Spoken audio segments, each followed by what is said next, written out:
Good evening. Welcome to the September 8th Northampton School Committee meeting. I am Mayor Julie Shara, the chair of the school committee, and I'll be presiding this evening. This meeting is being held remotely on Zoom pursuant to the modification of the state's open meeting law for the COVID-19 pandemic. This meeting and all participating on Zoom will be audio and video recorded. I'll begin by asking the clerk to please call the roll of the school committee. And I have to apologize, I don't have a printed roll right now. I will have in a few minutes, but I'm going to call it just by looking at everybody. Mayor Shara? Present. Member Agna? Present. Member Robbins? I'm here. Member Goldman? Present. Member Davis? Present. Member Levy? Present. Member Seraphy Cox? Present. Member Miller? Present. And Member Gazy? Present. I don't see Member Stein. And I haven't gotten any word from him, but he might still be ill. Okay. He did tell me that he's pretty fatigued and he didn't think he had the stamina. Okay.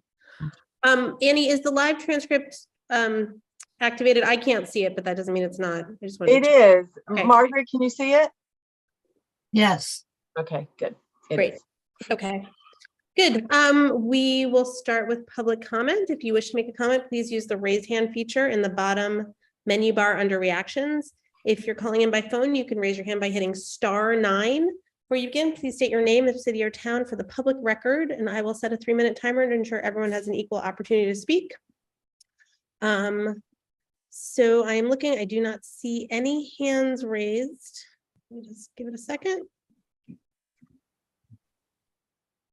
All right, seeing no public comment, we will move on to announcements. Any announcements? Okay. See, Member Seraphy Cox. I just wanted to thank the JFK 6th grade team. This was the first year that they did a caregiver social hour, and it was incredibly well attended, and just really excited for a new year for the middle school, and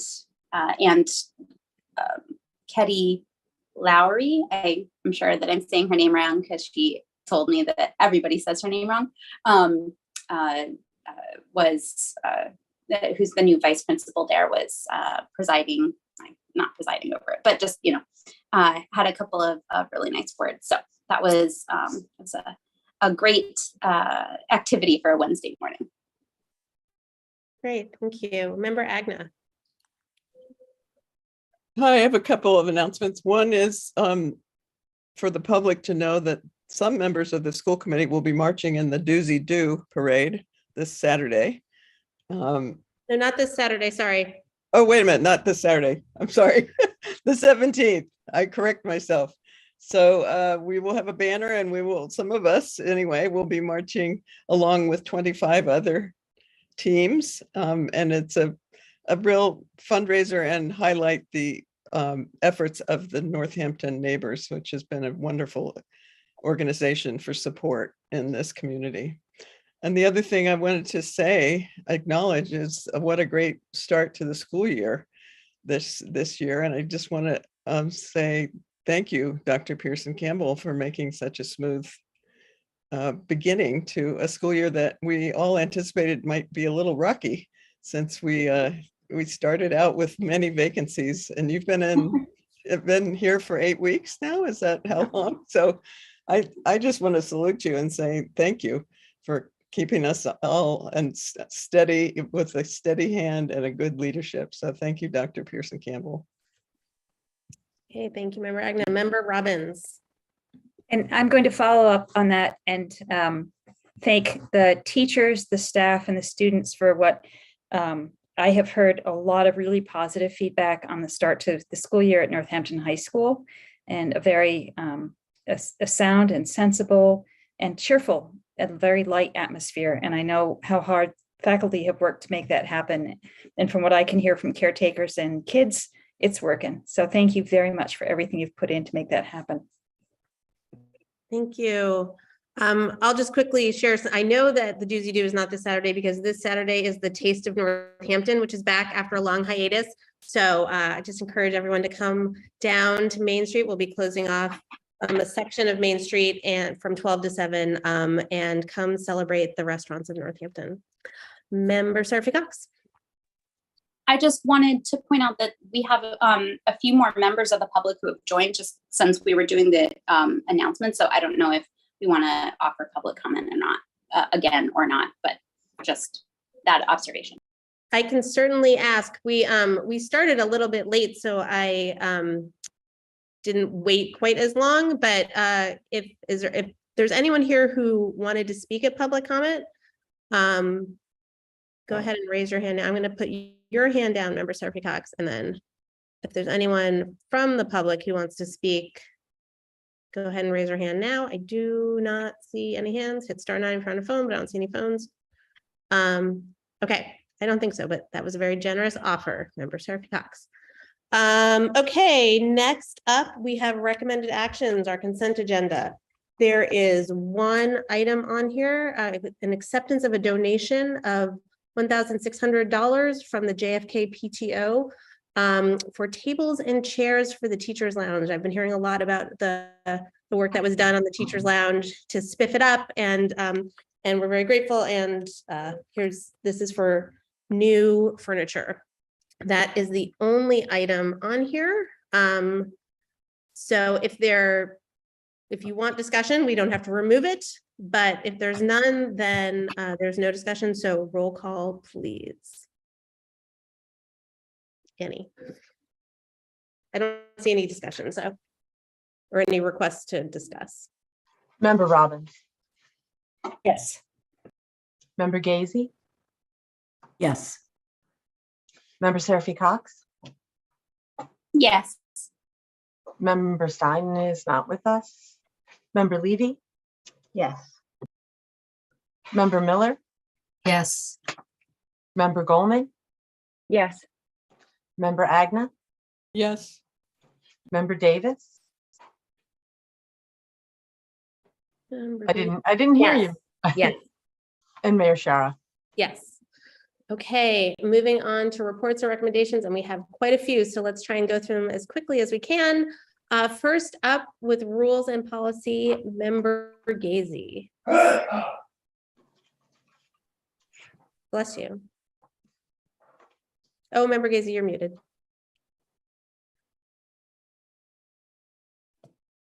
I'm sorry, I keep doing this wrong. And so I wanted to say that I was surprised to see that I was doing a report on EBCFA. We all did the editing on it at the last special school committee meeting in front of the public.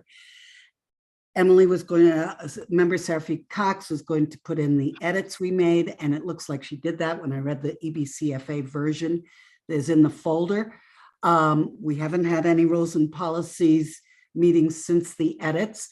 There is one part, classroom policies, that's still awaiting advice from the ad hoc committee, which the superintendent will address later in the meeting. So that's it. You'll see the final proposed copy of it or in our folder. Okay, terrific. Thank you. Member Levy, did you have something to that? Yeah, in looking over the updated version of the policy, I just wanted to note that there seems to be one edit that one change that we had suggested that I think got missed just in the edits, and that is in the section at the bottom of page 2 that says under the universal indoor masking will be required when, and then the second bullet, the CDC community level in Hampshire County elevates to high. There are 2 twos in there. One of them should get removed. But then universal indoor masking under this criteria will be rescinded when the CDC community level in Hampshire County has subsided to, and we say low in here for 2 weeks, but I thought we had discussed it taking that off when it went back down to medium. If I'm misremembering, you all should correct me, but if that could just get updated, that would be great. That was my recollection as well. Hi, Josh. Go ahead, you're muted. Oh, can you unmute? You should be able to unmute now. Okay, there you go. Does that work?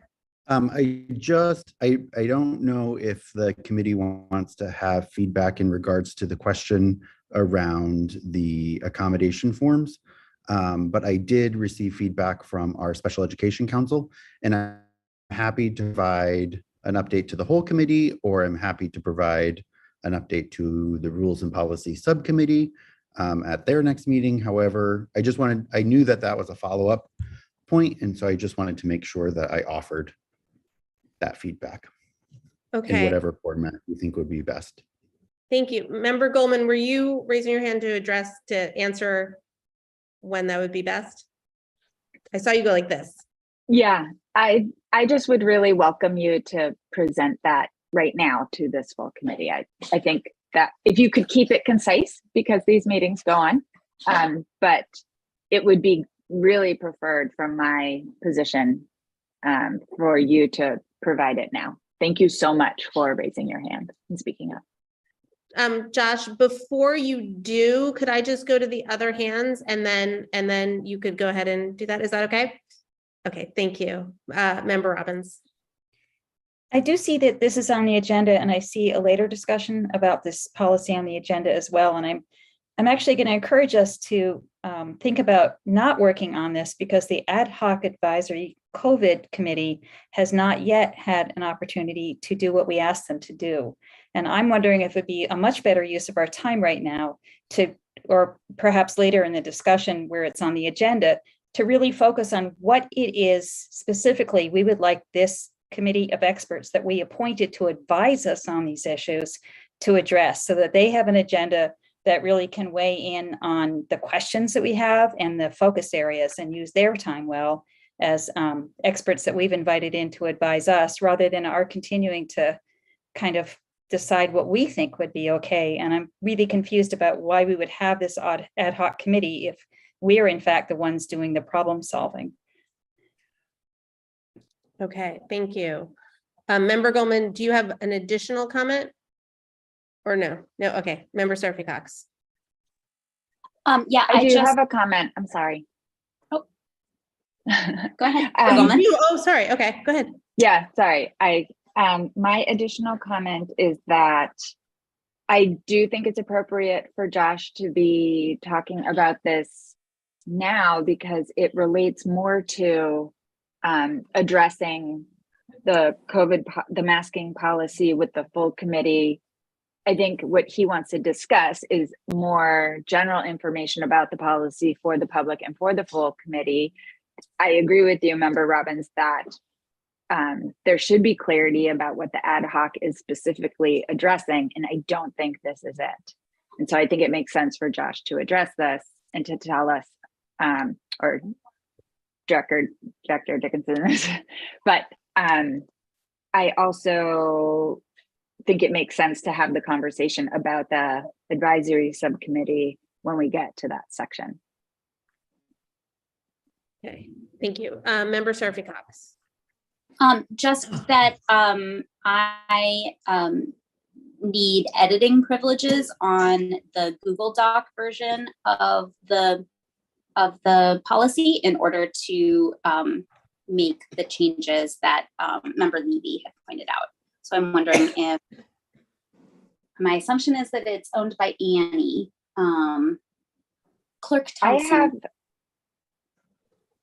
I have access to it, and those changes actually have already been made in the working Google Sheet document that I have, and I'm wondering if you want me just to make a quick PDF and pop it in the folder. I just gave editing access to Member Seraphy Cox, Great. however you want to do it. Although now I'm a little bit concerned that we've got two different versions. Yeah, same here. I would rather work with this one right now and then. Yes. Yeah. Okay. Thank you, Member Seraphy Cox. So sorry, Member Goldman, you said that you already have one that has the changes. That is a Google Doc. That's what she said. Yeah, it's the one we're working with for the ad hoc subcommittee. Okay, I'm wondering But if that, they, within that committee, you know, everyone, the permissions have been revoked when Right. we're not in session. So we're not violating open meeting law, but we do have a working Google sheet or document for that. then So then my suggestion would be that Member Goldman's document be the central document.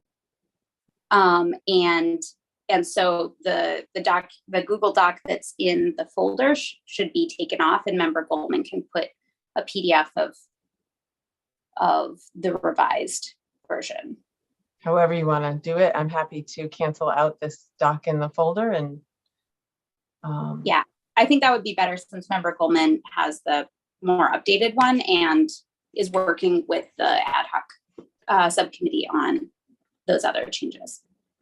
And I just want to be clear that the reason that document is, the reason that policy is now with the ad hoc subcommittee is because the rules and policy subcommittee already put the policy forward and it was voted on, approved, and then moved to the ad hoc subcommittee to address the specific questions that Member Robbins mentioned earlier. So that makes sense to me, and I just want to make sure that it makes sense in the same way to you. Member Goldman, let me ask you a question. If Josh now goes over the recommendations, do you feel like you could then relay them to the ad hoc COVID committee? Or Absolutely. okay, Yeah. so then that'll be shared with them and they can incorporate or give their thoughts on it as well. Okay, great. Josh, you are on if you're there. There you go. Okay, so I will keep the feedback brief. It actually will probably require more discussion in either the ad hoc subcommittee or the full committee. But Attorney Shea's recommendations were that we actually have 2 mask accommodation forms because the rules are different for students than they are for visitors and staff. So her recommendation was to divide those, and she did provide links to examples of forms that she feels as though would be appropriate for the committee to consider adopting or adjusting to adopt. The first piece that she really pointed out in regards to students is that the determination for students with disabilities, whether that be a student on an IEP or a 504 plan, is made solely by the IEP team or 504 team. It can't be made by the discretion of the principal or outside of the team process. And so really what happens is when they fill out the request for accommodation form, then that should go to either the student services office, if it's a student who has an IEP, or the 504 coordinator at the respective building, so that they can convene a team to make that consideration and determination. And then the other piece that she suggested is that actually with or without supporting medical documentation, it would still be at the discretion of either the IEP or 504 team. So we can't necessarily require families to provide medical documentation to substantiate why a student with a disability may be exempt from the masking policy. And then in terms of for employees and visitors, she did suggest that we could request medical information to support their claim, and that for employees that we would need to engage in an interactive dialogue with them in regards to reasonable accommodation requests. So for example, as opposed to wearing a surgical mask or requiring them to wear a cloth mask, that a reasonable accommodation may be a face shield or a gaiter. And so that would be something that the committee would have to consider as well. It's not quite as clean cut as I think that people were trying to make it. And so I just wanted to provide that overall feedback. That was really sort of the gist.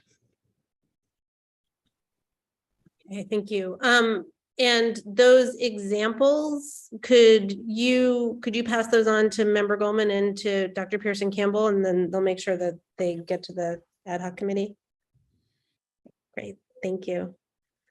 Okay, any Anything else on this? Okay, seeing no hands, we will move on to budget and property and member Goldman. Is there an update on electric school buses? I don't have an update on electric school buses. Member Stein is the lead for the electric school bus initiative in the budget and properties subcommittee. And besides that, I don't have anything else really to announce. So, But we believe, but Thank the you. grant went in is the last time we talked. Right. Yeah. I mean, I'm sure Director Lieber is anytime I email any of the administrators about following up on things, they're on top of it. So I know that is moving right along as planned. Great, thank you. Okay, then moving on to Superintendent Evaluation and Member Levy. So just a quick update. There are a lot of documents in the folder, but we're not actually prepared to present the documents to the committee yet. The subcommittee is going to be meeting over the course of the next few weeks to both put together a process as well as go over the first draft of Dr. Pearson Campbell's goals so that we can then present them to you all for your input. So I believe in the October meeting. Anything else to report from the committee that I missed? No? Okay. Oh, that's it for us. Okay, terrific, thank you. Moving on to curriculum and Member Robbins. Oh, I do see Member Seraphy Cox. All right, Member Seraphy Cox. Yeah, sorry. I'm just curious if you said that you were going to devise a process for input from the committee. Does that mean that if we have input, like suggestions or whatever already, that we should hold on to those, or should we send them to you as the chair of the subcommittee? I believe you should hold on to them because since we haven't yet given feedback to Dr. Pearson Campbell, there's a chance that whatever we share for your feedback may look a little different than what you are looking at now. Maybe it'll look exactly the same, but we just haven't been able to engage in that conversation yet. Mm-hmm. So, yeah.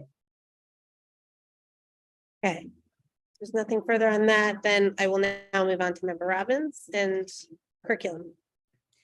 The curriculum committee actually was pretty abbreviated the last time we met, but I did get a chance to meet with Dr. Pearson Campbell and our new curriculum coordinator, Roxanne Dory, who we are so fortunate to have on our staff. And they seem to work really well as a team. And I thought Roxanne might be joining us tonight. Is she not, Dr. Pearson Campbell? No. Okay. So I'm hesitant to present her really comprehensive entry plan for what she's going to be working on this year. And I really would prefer for her to do that herself, perhaps in our next meeting, but it is comprehensive. She's really dug in very deeply into our past work. She's made sense of directions that make sense going forward. And she's working really well with faculty and administration at schools, off to a very sensible and most appreciated collaborative start in including all stakeholders in those discussions. And I see Member Levy's hand up. Did you want to contribute something? I just wanted to clarify. I'm glad, Member Robbins, that you were able to meet with Dr. Pearson Campbell and with our new curriculum director. I thought that at our last meeting, both Member Agna and I articulated that we weren't available during that August date. And then we didn't get an agenda sent to us. So neither Member Agna nor I were at that meeting, and without a quorum, it's not actually a meeting. So it's totally fine for you to meet as an individual, but I'm hoping that we're going to reschedule that meeting and have the conversation and get that presentation, because I think it's not appropriate to actually meet as a subcommittee without a quorum. Absolutely. And it was, I think there was a glitch somehow that the agenda was written and I was under the impression that invitations had gone out, but somehow that didn't happen. So we arrived at the meeting, the three of us, and agreed that it was not an official meeting. We were just going to have this discussion, and that curriculum coordinator Dory would shared her plan, and that we opened it up to her sharing it at this meeting, which also hasn't happened. So hopefully at the next one that will happen. Scheduling this meeting seems to be a real challenge. I know that we've had another date sent out to us that's not going to work, and I hate putting it off and putting it off. So maybe we need to put our heads together and figure out a change in the actual day or time where it needs to happen. Okay, Member Agna. Dr. Pearson Campbell, would it be appropriate or okay if Roxanne Dory just presented to the school committee her entry plan? Because I don't know that we need to have two steps in this. And since she's already done her entry plan and we've entered the school year, it'd be great if we could get her to come to a meeting to explain it. Yes, we can do that. I'm only speaking for myself, so I hate to have two steps for her because I know she's very busy. I've talked to her and she's got a big job. Yes. I think that is the understanding, Member Agna, and I had thought she would be here this evening, but perhaps that message got crossed as well. Got to work on our communication, but the plan is here. It is in your folder. It's definitely worth taking a good close look at. And I, for one, really look forward to her sharing with the rest of the community. That's it. Thank you. Okay, great. Thank you. Moving on to E, the Ad hoc COVID Advisory Subcommittee. Dr. Pearson Campbell, your name is next to this. Yes. So during the meeting, we took the policy that was approved from the school committee, and we really went line by line. Yes, we do have trying to figure out where the ad hoc focus will be, but we also begin to look at the data to make sure that it aligns to what the CDC says. So that's why you might see some changes from high to low. So the next meeting, we're going to go through it again with the various members of that committee to ensure that we have the policy for the school committee to review.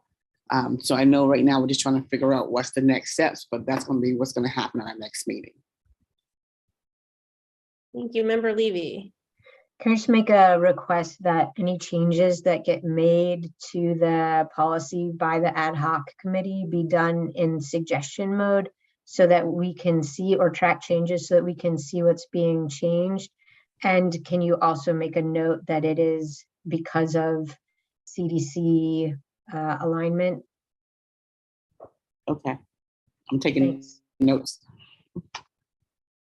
Okay, thank you. Okay, any further discussion on that? Seeing none, we're up to Ad hoc Exit Interview Subcommittee, and Dr. Pearson Campbell, your name is also attached there. Here we go. So September 19th will be our first meeting for the ad hoc exit interview. We'll be beginning our parameters and begin to review a report about the exiting of employees. So I just can't wait to meet everyone, but it'll be September 19th will be our first meeting. Great, thank you. Okay, we are cruising for once. Okay, we're at the Business Administrator Financial Report. Hello, Bobby. Hello. I'm sorry, wait, one quick sec. Member Goldman, was that to the exit interview? Yeah, I was just asking, Sorry, could you please let me know who's on that committee? Sure, I can announce it right now. So Great, thank you.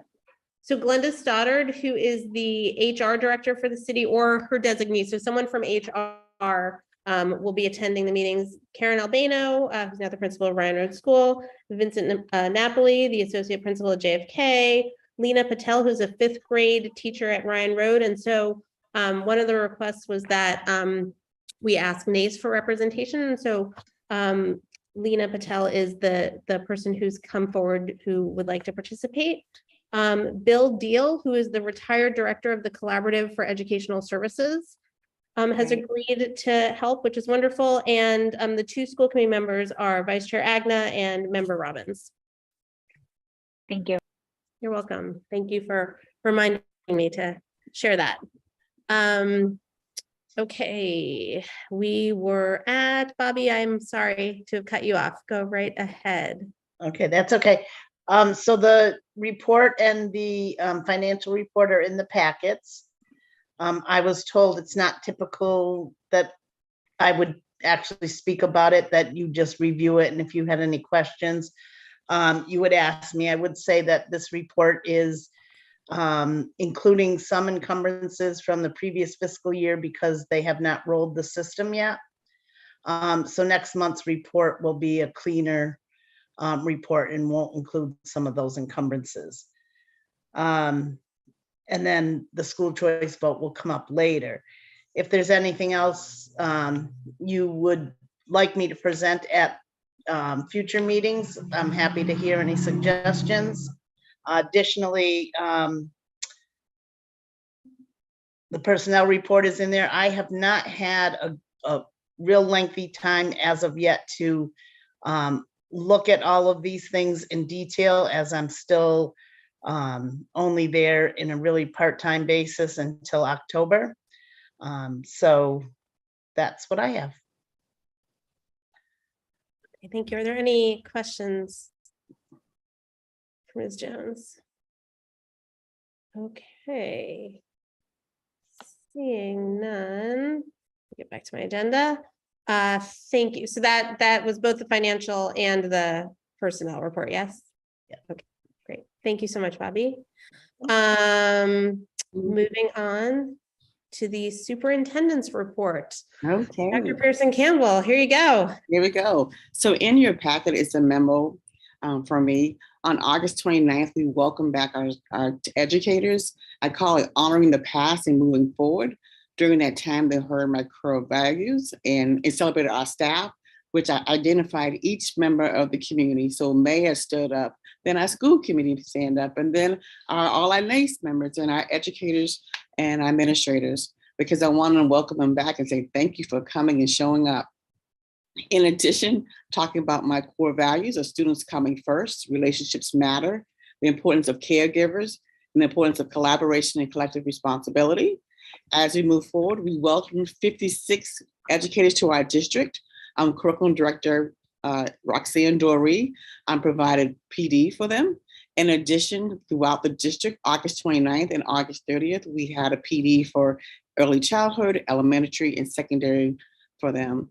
In addition, we welcomed back our administrators for our ALT meeting, where we learned about various resources for mental health, in addition to having resources to support all learners.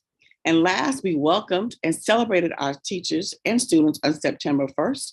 And at the bottom of the memo, you see our DJ at the high school. We also showed our meetings of various times. And we just really want to thank our community for having a smooth welcoming. This is our first week back, but we like to celebrate it. I mentioned to my building principal, it's only been 7 days, but it's really a great opening. So I'd like to thank everyone for that. Thank you.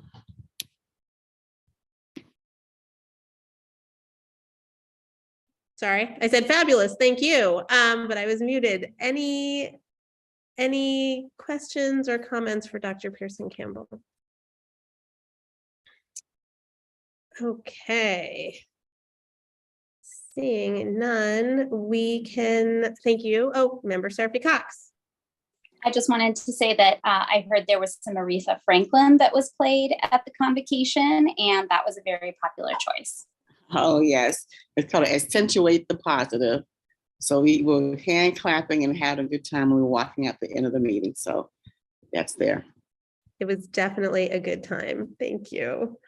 Okay, moving on to new business. Item A is vote to revise the school choice budget for 2023. Dr. Pearson Campbell.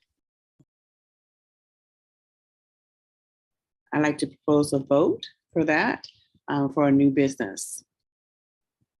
Okay, is there a motion to revise the school choice budget?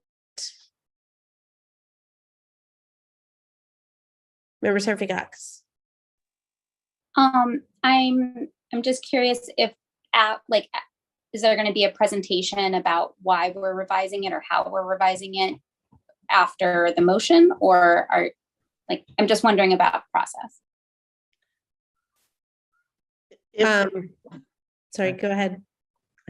It was my understanding that Susan had presented the document that showed the changes, and I believe it was in regards to the contract negotiations.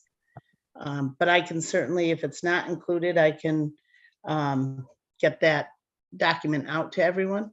But I believe Susan did at the August meeting. She did go over it at the August meeting. And we don't have, do we have it, the slide from her from that to go over again? Or would you be able to go over briefly what the changes? I don't have the slides. I don't have a school computer as of yet. They're working on getting that for me. So I don't have all those documents here.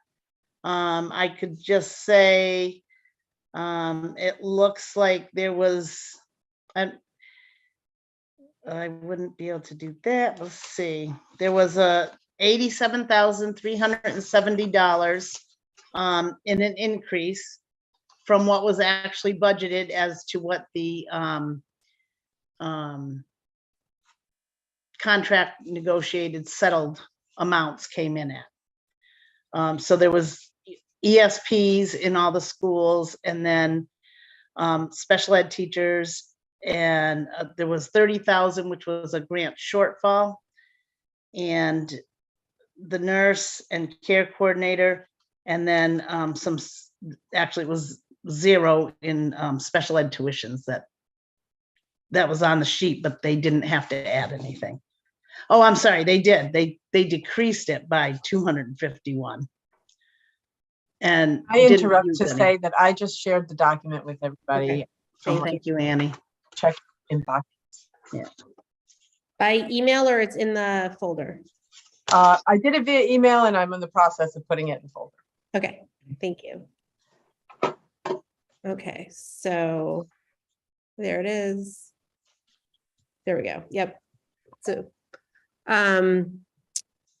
So that is the document. Member Seraphy Cox, did you?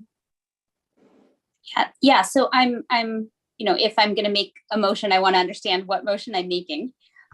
So it looks to me from this document that the actual expenses were just over $600,000 less than what was budgeted.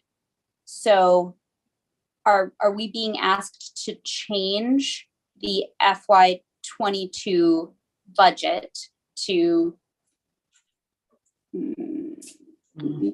reduce the school choice allocation by this number? The No, 605,079. I'm not sure what you're looking at, but what I'm looking at is actually for the FY23 budget. So in an earlier meeting, you had approved $3,010,109, and then after the contract negotiations and those changes, there was $3,097,479 for that difference of the 87,370. So that's what they're asking you to do, is actually do the FY23 budget revision for the $3,097,479 for FY23. Okay, because what was just shared to us from the school committee clerk was for FY22. Right, it was budget versus actual, so.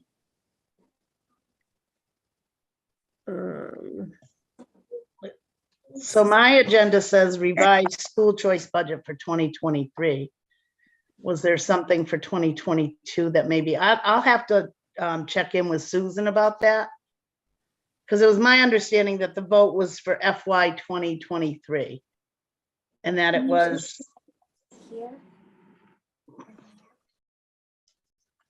And it's a, I might have given it to you in the packet.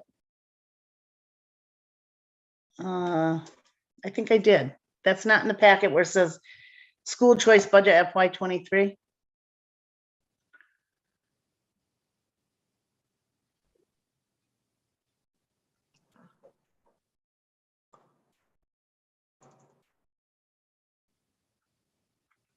for this packet.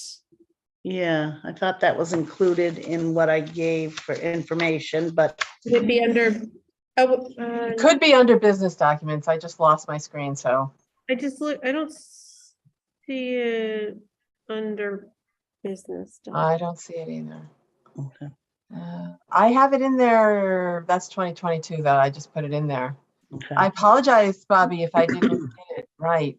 No, it was probably me. I probably didn't include it because I may have thought that Susan already had. So that's me, but I don't have a way of sharing right now because again, I don't have it on my computer here, but I can certainly, we could bring it back if you want for the October meeting.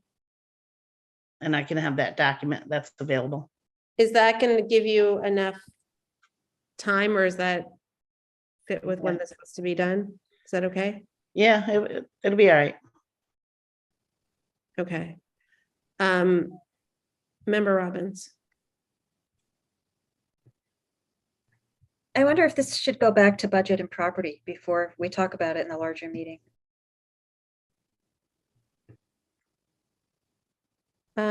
I think we talked about it in a larger meeting already. Mhm. We had a general presentation about it, which was to say that we need to revisit how we use school choice monies and how we our expenditures on them, and that we weren't having a reserve. But the details of it seem to me to be something that probably are worth exploring a little bit deeper. And that is why we have subcommittees. It's unless there's some kind of a crisis about voting for it now. And I believe that we've heard that there's not. I don't know if there's another meeting before we meet next time, but it would be great to have that input from that group. Bobby, is there a time constraint on it? I remember Susan saying something about it needed to be voted on soon. If we're talking about the same thing that I was informed of, which is the FY23, no, we'll be all right without making that vote tonight. And that's what's on the agenda is FY23. Okay.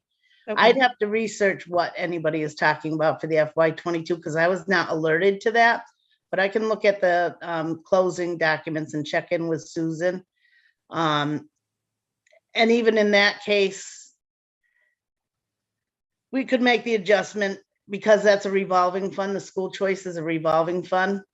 And it has to do with 22, I could still make the adjustment. So I think we'll be okay either way if we wait. Okay, thank you. Member Goldman. Oh, sorry. You're muted. Sorry, I keep putting my hand down instead of unmuting myself. Then I think you don't have a comment anymore. And I know.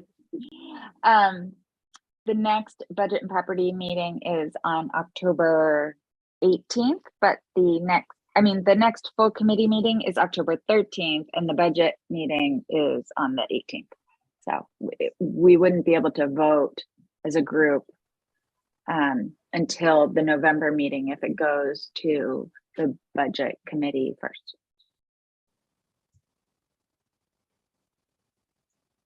True, that would delay it until the meeting after that.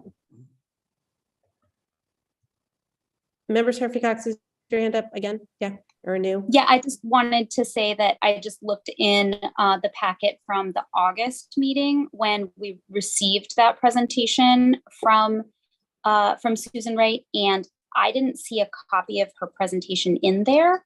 I do remember getting a copy of it. Maybe it was emailed or something, but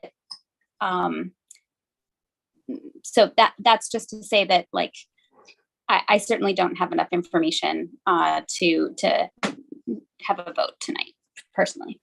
Okay. That document was in there until a few minutes ago when I moved it into the new one. I didn't make a copy. I just moved it because I was moving quickly. So that's where it is. It's in today's packet. Okay, so it's now there in today's packet. The presentation that Susan gave. Oh, I see it now. It's not in the business documents. No, yeah, but it's for 2022, right? It's not. Yeah, it's not the presentation itself. She had a whole, like, she had a bunch of slides. Yep. I know. And she did. I do have that. I believe that she did the last time, but again, I don't have it here. Okay. but Maybe And that can just. I wasn't at that meeting, so I don't know what happened there. No worries. Okay, so how do we want to proceed? Are we moving this to the next meeting, or does someone want to make a motion to refer it to budget and policy? Otherwise, it'll go to the next meeting.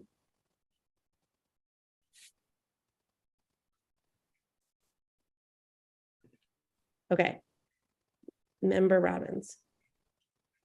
Can I make a motion to, I'm not sure what the urgency is with it. If there's no immediate urgency with it, which is what I think I heard, I'd like to make a motion to refer this to budget and policy to come back with a recommendation on a vote. Budget and policy, budget and property. Property, sorry. That was my Okay. mistake. I made Not that rules mistake and and then policy. Yeah. It's stuck in my head, sorry. Okay, so motion's been made. Is there a second?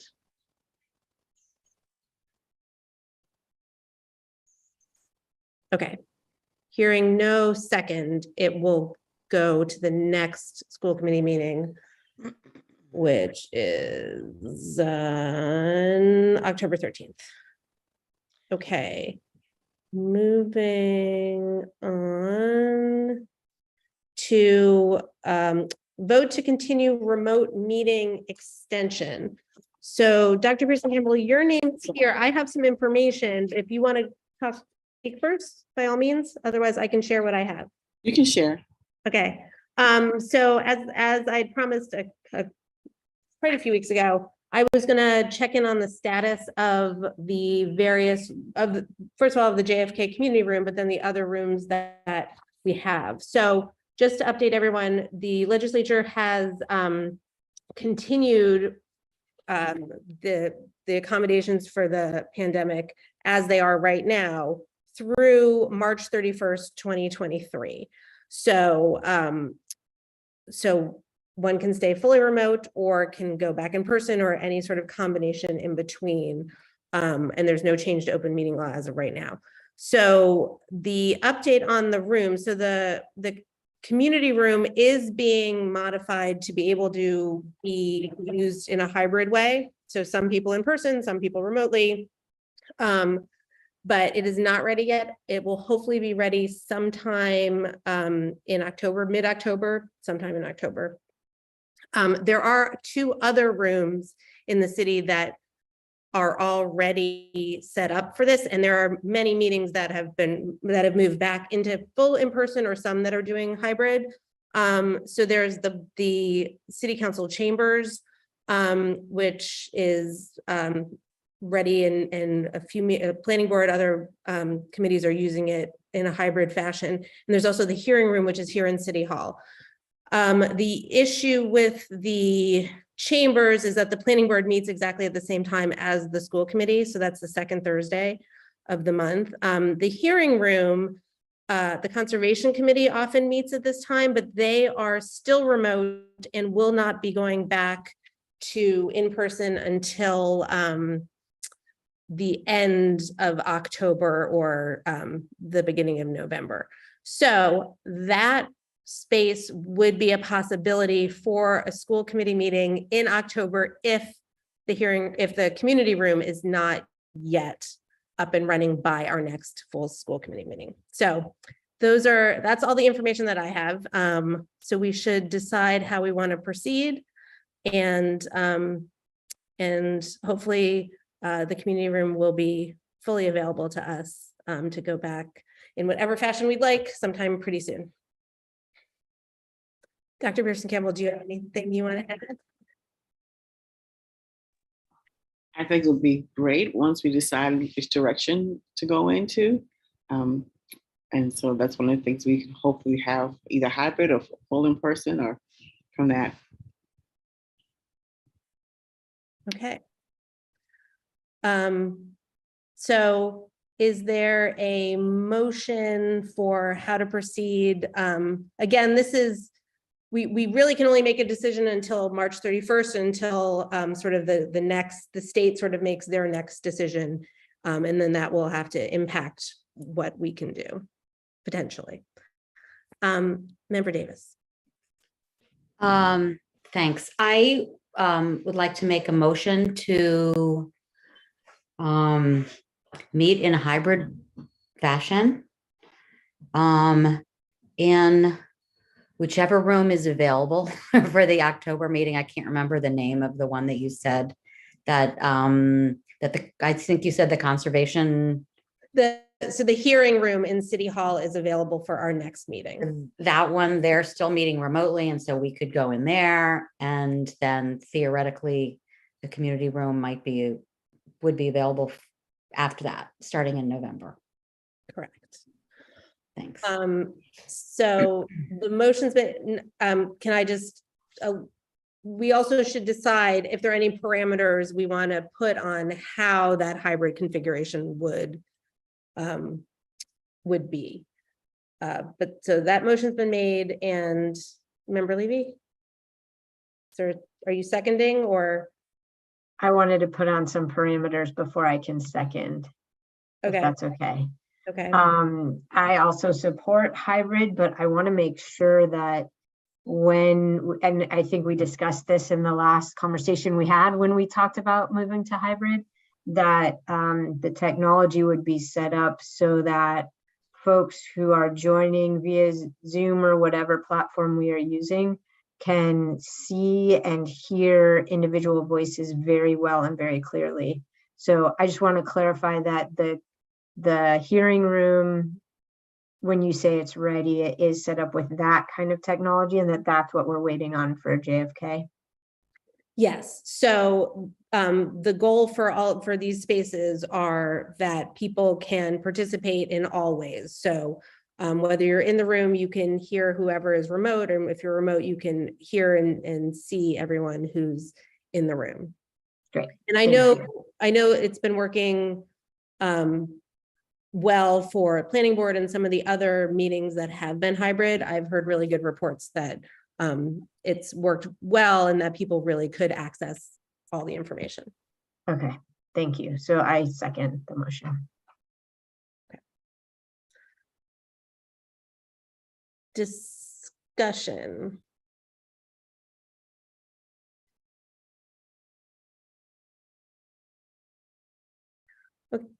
Okay, Member Seraphy Cox. Just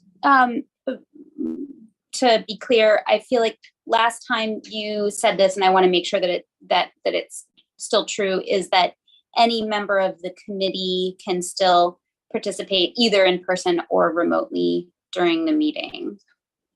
Yes. Correct. I mean, well, Yeah. that is fully up to us to determine that, right? Mm-hmm. So the pre-open meeting law before the pandemic, before it was modified, there was a remote participation possibility, but there were rules around it, right? So like the chair had to be in the room, a quorum had to be in the room. Now we can make our own rules for now until open meeting law is modified. Mm-hmm.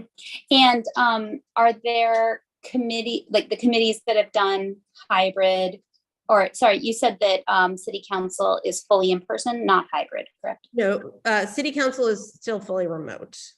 Still fully remote. Okay. The planning board has been meeting hybrid. And so planning board, I believe, if you're going to be there for public comment, you must be in person. Otherwise, you can, obviously you can watch it over Zoom. And I do not know whether they have parameters around their own members, whether they have, a certain number have to be there or not. But I did see on their agenda that they are only taking comment in person.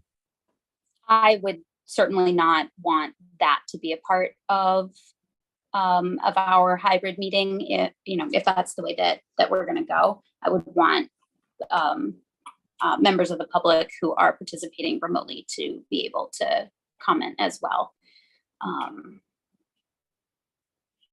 Okay, thank you. Sure, Member Miller.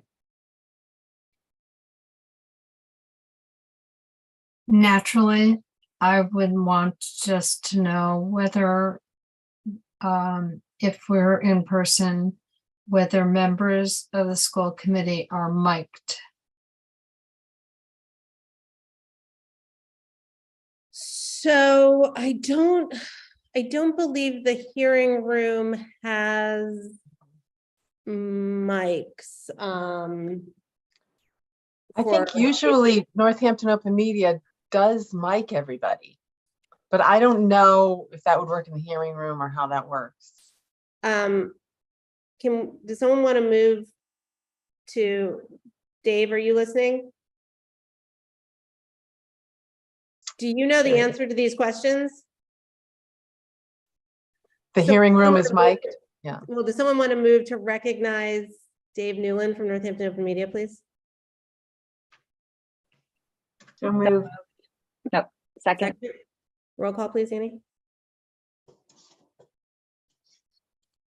Member Gazy, Yes. Member Seraphy Cox,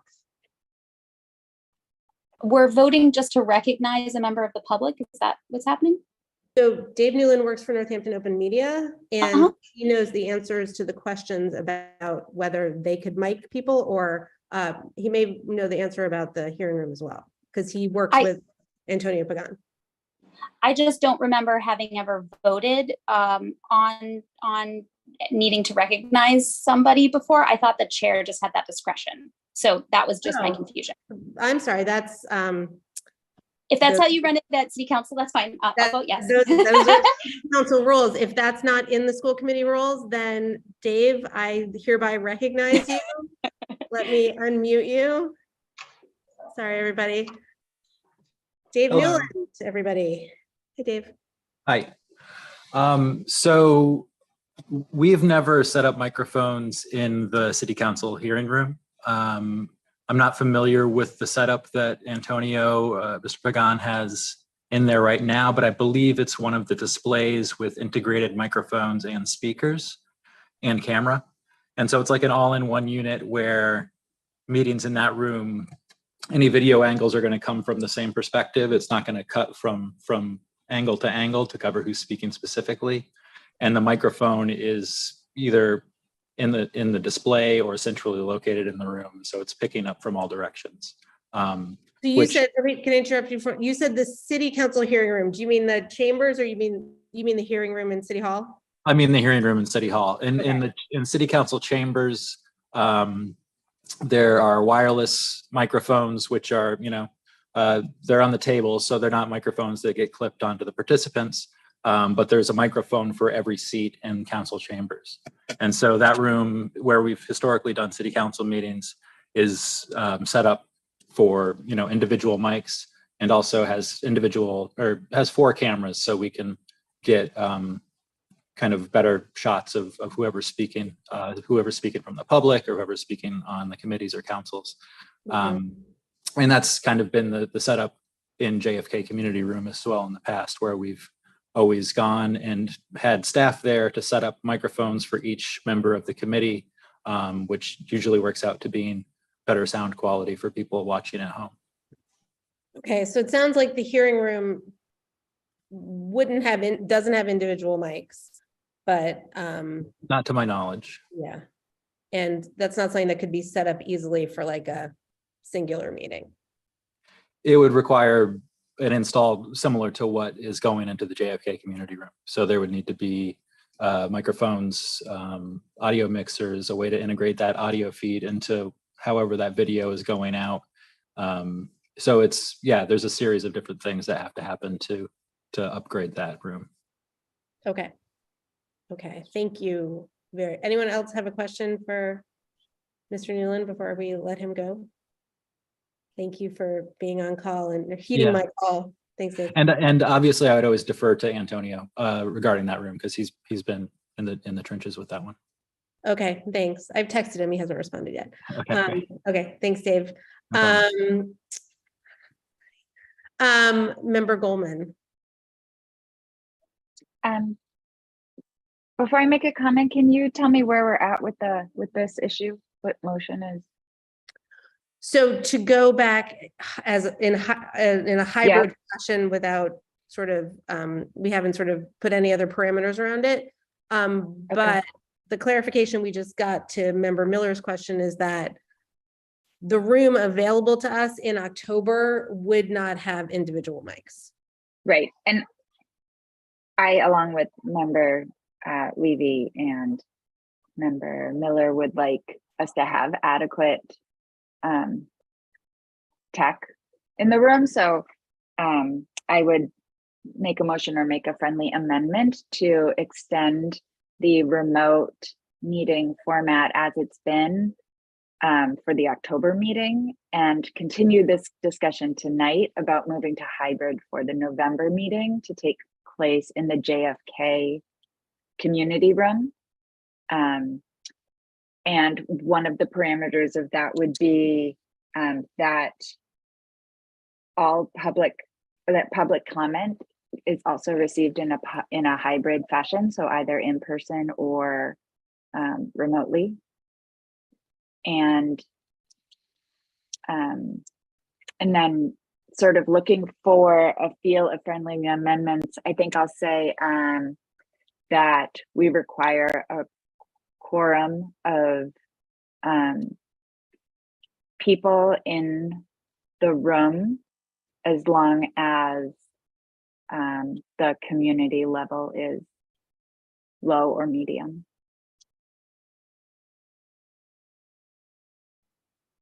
Okay, can I ask a clarifying question? Please do. How would we determine which of the minority of the quorum members get to be remote? Would it be like a first come, like a sign up for who gets to be remote versus in person, or a sign up for who wants to be in person versus, how would we get to that? How would we ensure that quorum? Right. Well, I think that we need, before we solve for this, I think it makes sense to get a sense of where the committee stands on it before we have to start making that decision. I know that I personally am very much looking forward to being in person and showing up, taking my seat at the table with my community members. You know, it's significant to me, but that might not be the case for others. So we have one towards quorum. But that's a good question also. It's just, I mean, it's interesting, right? The game has changed because, you know, let's say someone who normally would like to and appeared in person was sick or had a child at home who was sick and then wanted to be right. So it's a different world. And there's lots of different factors to consider. Yeah. Other discussion or thoughts? Member Seraphy Cox. I'm just curious, is there a requirement in the law that there be a majority of members or a quorum of members in person? No, so they're yeah, okay. I didn't think so. Since that had been suspended and is continued till March 31st, suspended, there is not. So I would prefer that piece of Member Goldman's friendly amendment to be removed. But of course, I'm not the maker of the original motion, so I don't get to decide if it's accepted or not. Okay. Understood. The Member Davis, you made the motion originally, didn't you? I was sitting here thinking, does that trace all the way back? Pop to me. Sure does. So it feels like there's been a lot of different things said.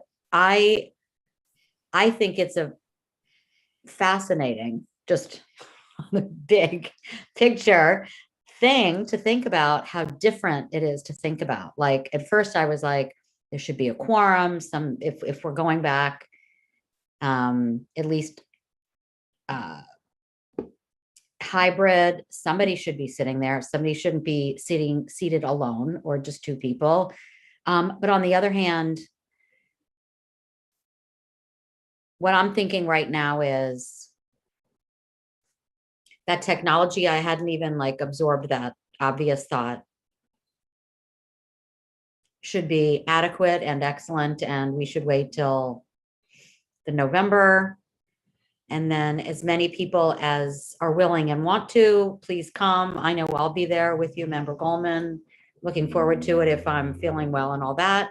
And that maybe until March, maybe it's not within the realm of what we're even permitted to say. I don't know.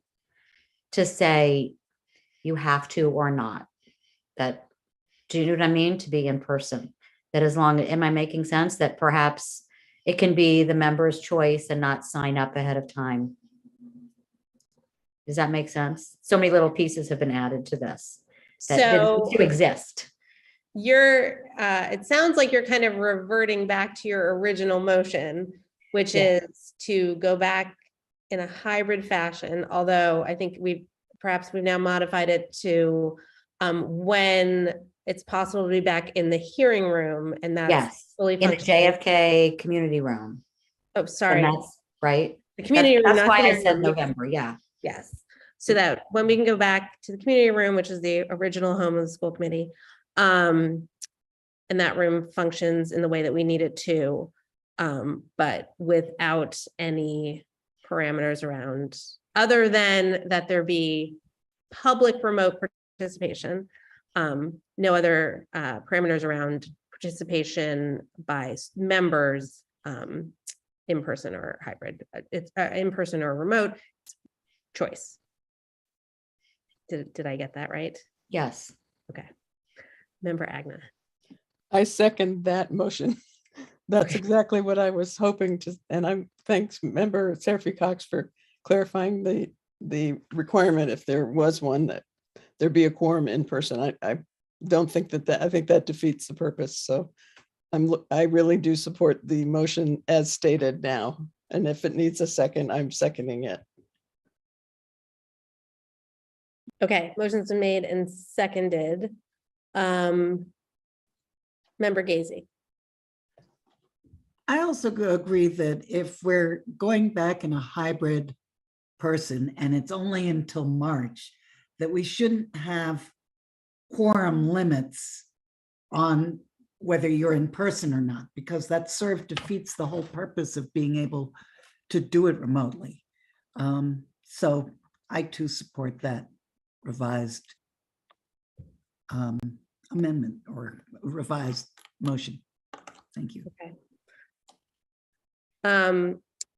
So, but I do agree that we have to, if we are opening up that possibility for the public to be there, at least one person from the school committee needs to be there. So, it's some people, it sounds like they're eager to do that. I will commit as chair to being there. If I cannot be there in person, I will ask Member Agna if she can, or we will make sure that there is at least one school committee member who is there in person to greet any person from the public who might be there as well. Okay. Any further discussion? Okay. Oh, Member Davis. Stop me if this is too tangential, but as this conversation is going on, it occurs to me that until theoretically, hopefully in March, all the stars are aligned and we're all back together in the room and everybody's healthy and everything's fine. And maybe it's hybrid. Anyway, I'm just thinking about the learning curve for having a coherent meeting with some committee people, and I'm not saying anything bad about it. I'm thinking, gee, if I'm sitting there next to Member Agna and there are two people sitting in front of us in person and everybody else is on the Zoom meeting, we want it to still be a quality some good communication, and it's unusual, like this new world. So it's a little learning curve. I would want to make sure that we're properly prepared by whoever that tech person is. That's all. I will make sure that I do some training and get some run throughs in the community room. I will, I have chaired sort of every transition during this pandemic on a different body. And I'll say what I've sort of said at every time. It probably won't be seamless or elegant, but we will all have open hearts and we will be compassionate with each other and we'll be patient and we will make it work and we will just make sure that everyone has the access that we need. And that will always be the default, is to make sure that we do extra work to make sure that everyone is able to participate as fully as they can. So I'm sure there will be bumps, but we will make it work, and I will do my part to try it out and try and get it down before we have our first time. But thank you for that. Member Goldman. Thank you. Can you speak to this sort of in-person, remote versus and hybrid options for the subcommittees? Are any of the subcommittees meeting in a configuration other than remote at this time? And what's the process for moving subcommittees to non-remote format? I see hands, but Annie, do you have an answer for that? The negotiating subcommittee has been meeting in person all this year. So that's been really nice. We haven't done a hybrid thing, but they have met in person. And also the Superintendent Evaluation Subcommittee is going to be meeting in person. I believe it's on the 15th. I don't know that it's decided that the next meetings will be remote or anything like that, but that is happening already. Member Seraphy Cox. Just to say that the negotiating subcommittee actually was technically hybrid, because it was very low tech. It was a laptop computer on the table with Zoom. Yes. Of course, negotiation meetings, the vast majority are not open to the public because they're in executive session. So we didn't have public participation to consider, but yeah. Thank you. Member Robbins. Do you think we're at a point now where we could vote on this? If there's no further discussion, seeing none. So Annie, could you just reiterate the motion? Thank you. To extend the remote meeting through October until we are able to go back in person at the JFK Community Room with no restrictions on in-person quorum or public comment. Okay. All right. Seeing no further discussion, roll call, please. Annie. Member Seraphy Cox. Yes. Member Levy. Yes. Member Miller. Yes. Member Goldman. Yes. Member Agna. Yes. Member Davis. Yes. Mayor Shara. Yes. Member Robbins. Yes. And Member Gazy. Yes.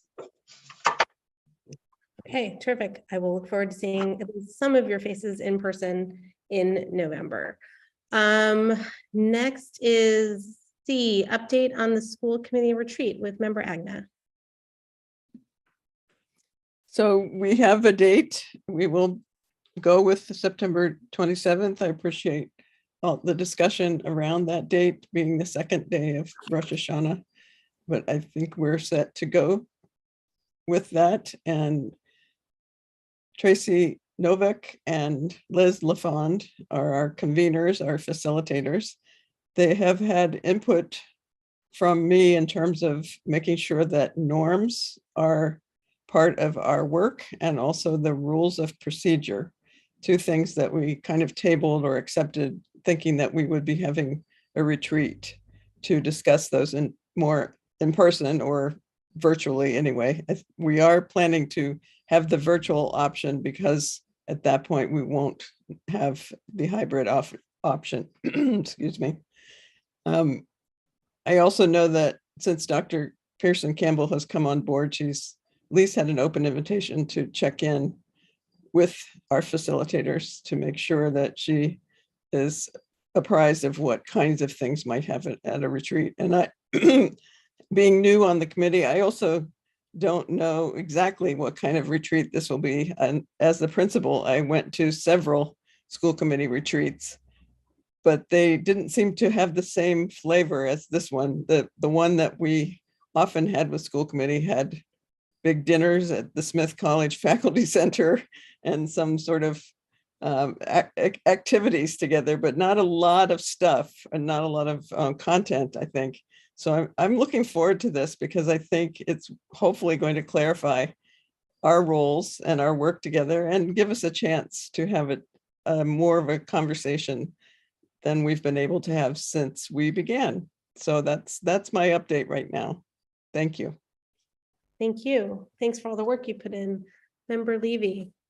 Thank you. I'm also looking forward to the retreat and just curious if you could share if there are plans for us to discuss goals at this retreat. That is a good question. I don't know that we have even the time to do that, but I can also ask that. I haven't had a chance to speak with Tracy or Liz since we established the date. I think that was taking a little while. You know, I just want to be realistic, and I defer to them and their understanding of what kind of work they think they can accomplish with us. I just think that norms and rules of procedure may, as well as them going over our roles, may take up the 3 hours, but I can ask that. I appreciate that. I agree that I think it just depends on format and what it is we are or they think we're aiming to accomplish, but I hope that we are the ones setting the agenda and they're the ones then facilitating that agenda. Mhm. I, for one, really think that, I mean, it's been, we're almost halfway through our term, and to not have goals still is feeling frustrating to me. So I think we tried to have that kind of conversation, and I think there's disagreement amongst us about whether there are goals that are separate from the district improvement plan.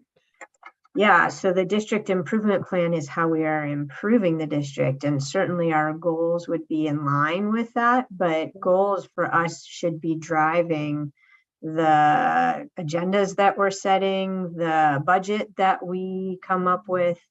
And I think, you know, the school committee should have goals, but I also think, well, I don't want to steal Dr. Pearson Campbell's thunder, but I really appreciated a conversation that I had with her about the fact that our district is lacking much of a mission or vision, and having a conversation with the alt team jointly was something that I was excited about as well. Obviously not for this retreat, but perhaps that's something that could stand in for our absence of goals, at least initially, but it's hard to set a budget or to set our priorities when we don't have goals. And the district improvement plan does have goals in it that we need to be working towards, but that's not necessarily that shouldn't necessarily be all that is driving our committee's work.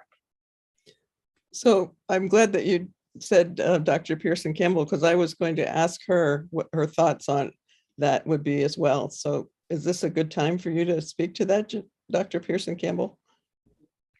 I think most importantly, be on the same page of norms and understanding. And then during that time, we can develop a mission and vision over time. I know it's 3 hours, but that can be part of our agenda making during that time of working with Tracy Novick to help guide the discussion. And maybe we can help us so that we're all rowing in the same direction. So that's be part of the conversation with them. Thank you. Member Gazy. Well, of course, I've forgotten what I was going to say now. I didn't write it down. So maybe you can move on and call on me when I put my hand up again. You bet. Oh, Member. no, it's gone. Senior moment. Member Robbins. Sorry. I agree totally with what Member Levy just said. I'm pretty sure we were clear about, and I thought we did have agreement about this being a session that incorporated goals. And that was so important to this group to give us a focus about what our key aims are and what we do, and that we do have ownership around this retreat. And I really appreciate the expertise of Tracy and Liz to come and help us with that. But I think they should be following what we feel our needs are, which I think probably if it's well facilitated, and they're very good facilitators, we could probably be addressing all of those things. We had talked about being able to contribute way earlier on before our last retreat, contributing some ideas we had around norms, some ideas we had around rules of procedure. And I know we can't discuss it, but maybe we could be sending those things in so that we were ready to be able to address those. And MASC is in fact having a lunchtime. They do these lunchtime hour things. And tomorrow, I think, is the day that they're doing one on goals. So it is something that if people have that lunch hour and can participate, you can sign up for it. And if you don't, it is usually on recorded and you can have a look at it later, so that at least we have a common background in that. And perhaps it wouldn't need to, I just get really worried about like PowerPoints and spending really important time that we're together to have conversations, having someone read us PowerPoints. And if we can somehow be able to have some base of being able to acquire that information, fundamental stuff before we come into that precious time of being together, it would be wonderful. And I'm hoping that we can be really creative about how we can make that happen and put it together. But I'm going to stand really strong about the goals piece of it being something that we need to have as a foundation of our work together as well. Thank you. Member Robbins, can you share with us a link to the meeting tomorrow for the goals from MASC? Absolutely. Thank you. Member Seraphy Cox, is it okay if I go to Member Gazy and then come back? Okay, Member Gazy. I wrote it down this time. I was just wondering if September 27th is a date when the council chambers are available, because I would love to be in person if it could, and I didn't know if anything was scheduled for that date. I will look at what's on the calendar, and then I would have to check otherwise as well. But let me check while why don't I do that while we go to Member Seraphy Cox? Thank you. Sure. Not to pile on the hey, but I thought we were going to talk about this during the retreat conversation. But hey, I thought we were going to talk about this during the retreat. In our, not our last meeting, 2 meetings ago, we talked about having a some sort of workshop or some session during our next retreat to have the committee have a process for itself to consider the ways in which white supremacy and issues of just ingrainedness in ourselves, or speaking for myself as a white person, how that affects our work and how we can dismantle that within our work. And I know that that's a huge conversation. So we had talked about like having even a piece of that, either a training or a conversation or something within our next retreat. And forgive me, Member Agna, if you said something like that and I missed it, but I didn't hear that in what you had shared. Thank you, Member Seraphy Cox. Yeah, I can understand how you might not have got it because sometimes I don't speak as clearly or present it as clearly as you might want. And I don't think I presented it in writing, and except in that I think that I was able to say that Senator Joe Comerford was trying to secure funds for us to do some work, and the kind of work that I thought wouldn't be just a little piece, and that we would have a second or a separate one. And working with the collaborative as well as with Lawrence Riddell's group, Self-Evidence, that they're both would like to do it in a more inclusive way. So there would be some work for the school committee. They outlined some work that they would do. They also offered the white affinity group an invitation for us to do, which is an ongoing approach to what we need to do, the work we need to do. And also, I think the Self-Evident project would like to think about it being a community effort, so that the school committee is one part of our community, and we also wear different hats when we are citizens of the community. So I hope that I could just clarify that I thought we were going to do something more extensive and comprehensive than the first retreat, that we were going to try to tackle some of these things. And regarding goals, I think I feel like I've been designated to organize the retreat and gotten a lot of input. I'm not sure that I understand completely that everybody is very definitely on certain things. I know that I got a very definite about norms. I got a very definite about rules of procedure. I can share the idea that we might want to do goals as well. And I'm not the one in charge, though, honestly, so I feel a little awkward about this. And I don't know who is in charge. I mean, I think we're all hoping for something to come out of this retreat that will help us move in a direction that's more unified, and ways that we can be a little more, I guess, in a way that we can be part of our community and doing what we need to do for the community after 6 months, as you said, Member Levy, of some real divided projects or divided sense of the committee. And I'm hoping that this will be a chance for us to see ourselves more as a group, and maybe not as divided, because I really think the perception of our community is that we haven't been as functional as we should be because of a lot of the disagreements that we've been having.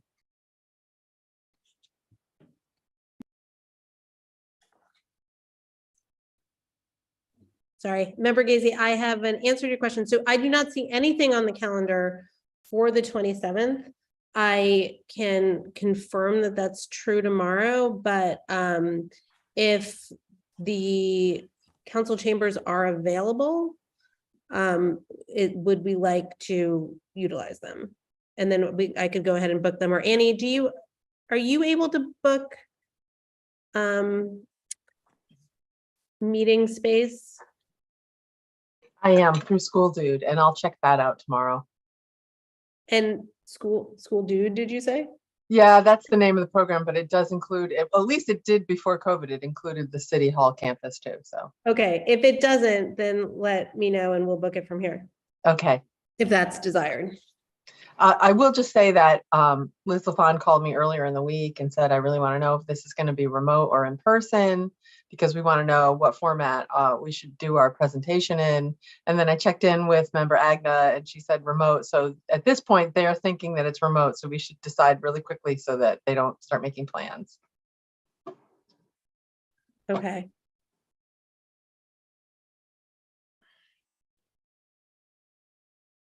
So is that, Member Gazy, go ahead.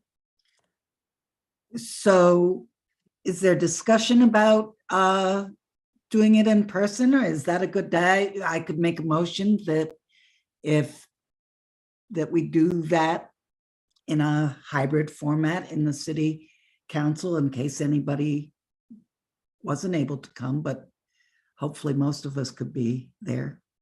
Is that appropriate? seems like a vote is probably the best way to tell whether people want Okay, it or not. So sure. is there a second? I second it. Motion's made and seconded. Discussion, member Davis, do you have discussion on it? Yeah, I guess I have a clarifying question, and that is, we could vote, but I'm wondering, do we need to have that caveat that the facilitators, Sure. if we vote to be in person, as many people as can be in person, we need to make sure that the facilitators can do it. in Sure, I'll person. accept Because that. aren't they coming from Eastern Mass or something like that? Mhm. Annie, do you feel like they could pivot? They could pivot. It's easier for Liz because she's only coming from Holyoke, but Tracy's coming from Worcester. So, Well, can we leave it that, dependent on their wishes and abilities to do that we try to do it in person / hybrid in the council chambers? Okay, so the motion is that it's our preference if that is what the facilitators can do. Yes. Okay. Any further discussion? Roll call, please, Annie.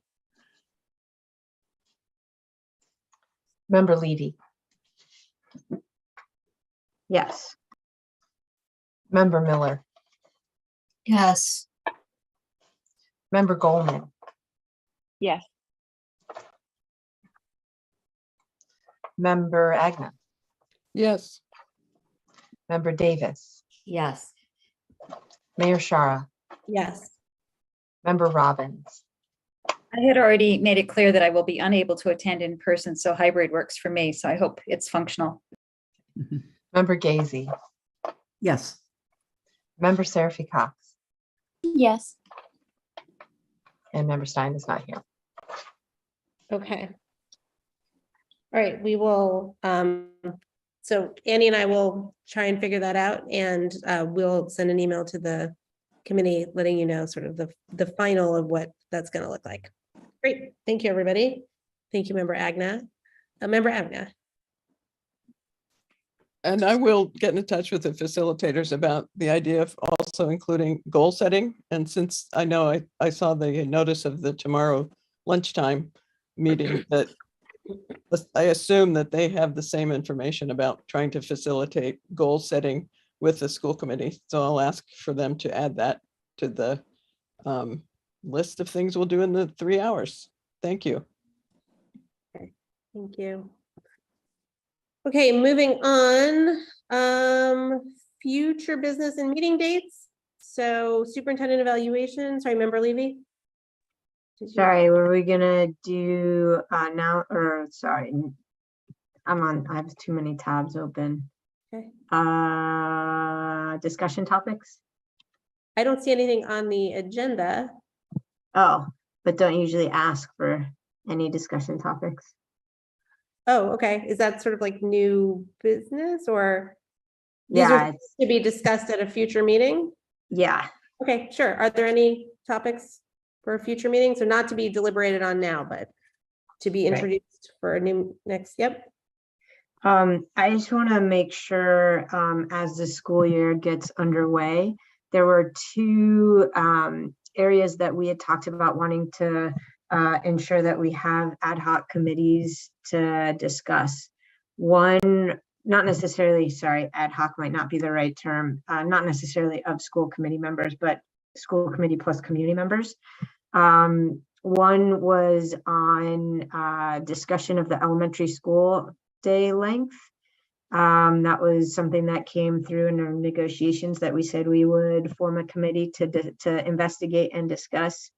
So I'd love to see that get up and running soon. And the other is a group on creating a district-wide plan for restorative practices implementation. And I believe Annie Sausage from Real was heading that there were a few people who are gonna do a little bit of work over the summer and thinking and planning, and we're gonna bring that back as we got together a group this fall. So I just wanted to name those two as groups or committees to get underway soon. And Dr. Pearson Campbell, I'm happy to talk offline more about them if that would be helpful. Thank you. Okay, Member Robbins. And can we add to that the update? I know we have to make a decision fairly soon about the pre and after school childcare at elementary schools. Sure. Okay. Okay, Member Seraphy Cox. Just to say that the elementary school day question, the committee is called a JLMC. It's a Joint Labor Management Committee. I don't know if those have had school committee members on them in the past. So I'm sure that that is something that we can talk about, but that one had specific language around it in the contract. So I just wanted to bring that up. Okay. I just want to add that I know there are a few community members as well who are interested in being a part of that. And I don't know if that's okay with a JLMC or not.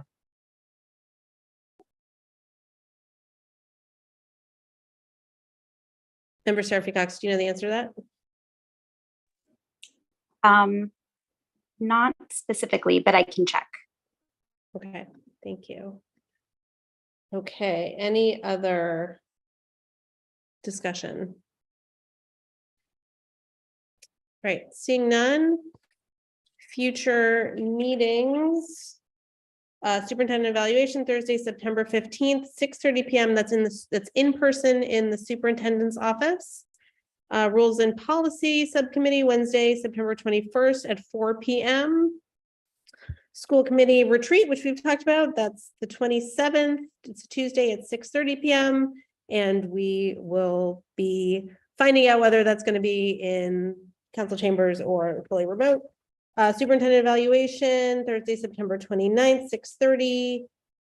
Curriculum, is that one remote? Or do we not know yet? Okay, we do not know yet. Curriculum Subcommittee, Wednesday, October 5th, 5 p.m. Student Advisory. That's actually not correct. I'm sorry, that date has to be changed, still in flux. Okie dokie. So not on October 5th. Okay, Student Advisory Committee, Thursday, October 13th at 6 p.m. Full School Committee, Thursday, October 13th at 6:30 p.m. Budget and Property Subcommittee, Tuesday, October 18th, 4 p.m. and Rules and Policy Subcommittee, Wednesday, October 19th at 4 p.m.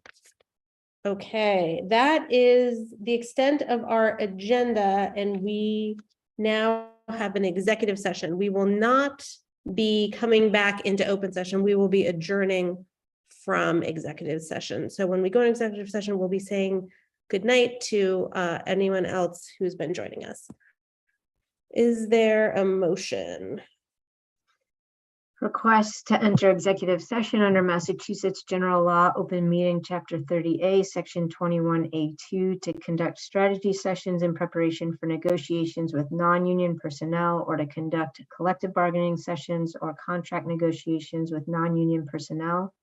And Section 21A3, to discuss strategy with respect to collective bargaining or litigation if an open meeting may have a detrimental effect on the bargaining or litigation position of the public body, and the chair so declares. Is there a second? Second it. Second. Been made by Member Levy, seconded by Member Agna. The chair does so declare. And so once again, we'll be going into executive session, adjourning from there and saying good night to all of you and thank you for joining us. And we'll see you at the next meeting. Thank you. Roll call, please. Member Miller.